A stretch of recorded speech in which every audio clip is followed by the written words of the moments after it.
Corona एक बार फिर से लोगों के बीच खौफ पैदा कर रहा है। ऐसा खौफ जिससे एक दो नहीं 5 से ज्यादा राज्य दोबारा से लॉकडाउन लगाने को लेकर सोचने पर मजबूर हो गए हैं। कोरोना का प्रकोप एक बार फिर तेजी से बढ़ता दिख रहा है। इसे देखकर केंद्र सरकार ने 5 राज्यों को पत्र लिखा है और सभी राज्यों से आरटीपीसीआर जांच बढ़ाने को कहा गया है। साथ ही रैपिड एंटीजन जांच नेगेटिव आने पर आरटीपीसीआर जांच अनिवार्य करने को कहा गया है। राज्यों को सख्त हिदायत दी गई है कि इनमें कोई कोताही नहीं होनी चाहिए। साथ ही संक्रमण फैलने से रोकने के लिए कंटेनमेंट जोन में लापरवाही नहीं बरतने को कहा गया है। तो ऐसे में साफ है कि अगर इन राज्यों में सतर्कता नहीं बरती गई तो लॉकडाउन लगाने पर भी सरकार मजबूर हो जाएगी। केंद्र ने महाराष्ट्र, केरल, पंजाब, मध्य प्रदेश और छत्तीसगढ़ को पत्र लिखा है। वहीं महाराष्ट्र के मुख्यमंत्री उद्धव ठाकरे ने कोरोना की दूसरी लहर को लेकर चिंता व्यक्त की है। ठाकरे ने कहा, दूसरी लहर अभी तक नहीं आई है, लेकिन ये दस्तक दे रही है। हमें अगले 2 हफ्तों में पता चलेगा कि दूसरी लहर आई है या नहीं। अगले 8 दिन तय करेंगे कि क्या राज्य में लॉकडाउन लगाना पड़ेगा। हालांकि बढ़ते मामलों को देखते हुए राज्य के अमरावती जिले में सोमवार को 1 हफ्ते के लिए लॉकडाउन लगा दिया गया है। पुणे में भी स्कूल, कॉलेज और कोचिंग संस्थानों को बंद करने का आदेश दिया गया है। राज्य में राजनीतिक धरना प्रदर्शनों, रैलियों, धार्मिक और सामाजिक कार्यक्रमों पर कुछ दिन के लिए रोक रहेगी, क्योंकि इनमें भीड़ ज्यादा होती है।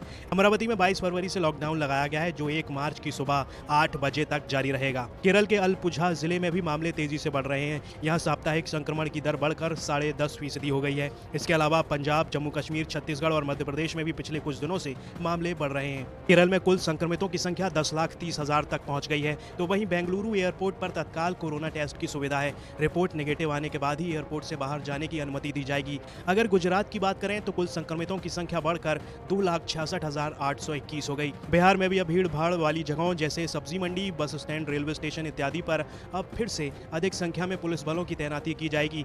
जारी आदेश के अनुसार कोरोना चेन को तोड़ने के लिए अत्यधिक संक्रमण वाले क्षेत्रों माइक्रो कंटेनमेंट जोन को चिन्हित कर वहां सीमित समय के लिए लॉकडाउन लगाने की बात कही गई है। हालांकि इस दौरान अनिवार्य सेवाओं पर रोक नहीं लगेगी। वहीं इस आदेश में यह भी कहा गया है कि जिस माइक्रो कंटेनमेंट जोन को सील किया जाएगा या जिस क्षेत्र में लॉकडाउन लगाने की जरूरत दिखेगी, वहां के लोगों को पहले से सूचना या नोटिस के जरिए इसकी जानकारी दे दी जाएगी, ताकि वो जरूरी सामान इकट्ठा कर सकें। बता दें कि मीडिया रिपोर्ट्स के अनुसार ऐसा आदेश इससे पहले 10 फरवरी को भी जारी किया गया था। कोरोना के मामलों में तेजी ऐसे समय में हो रही है जब एक्सपर्ट कोरोना के वायरस में म्यूटेशन की संभावना जता रहे हैं। ऐसे में सवाल ये भी उठता है कि आखिर कोरोना के मामलों में बढ़ोतरी क्यों हो रही है। विशेषज्ञों की माने तो शादी समारोह में धूमधाम, सार्वजनिक जगहों पर कई लोग अपने मास्क या तो ठुड्डी पर रखकर घूम रहे हैं या फिर गले में लटका कर, कुछ तो हाथों में लेकर भी चल रहे हैं, जो बिना मास्क के दिखाई पड़ रहे हैं। मास्क को लेकर लोगों का ये बदलता रवैया भी कोरोना संक्रमण बढ़ने का एक कारण है। लोगों में अब भी कोरोना को लेकर सबसे बड़ी गलतफहमी ये है कि वास्तव में कोरोना जैसी कोई चीज़ है ही नहीं। हालांकि देश भर में कोरोना वैक्सीनेशन का काम भी जारी है, लेकिन सतर्क रहना तो उससे भी ज़्यादा ज़रूरी है। देश में कोरोना के 14,264 नए मामले सामने आने के साथ ही संक्रमितों की कुल संख्या बढ़कर 1,09,91,651 हो गई। लगातार चौथे दिन नए मामलों में वृद्धि हो रही है। केंद्रीय स्वास्थ्य मंत्रालय की ओर से संडे को इसकी जानकारी दी गई। देश में मरीजों के ठीक होने की दर 97% से ज्यादा है, जब्कि मृत्यु दर 1.42 है। ब्यूरो रिपोर्ट, न्यूज तक।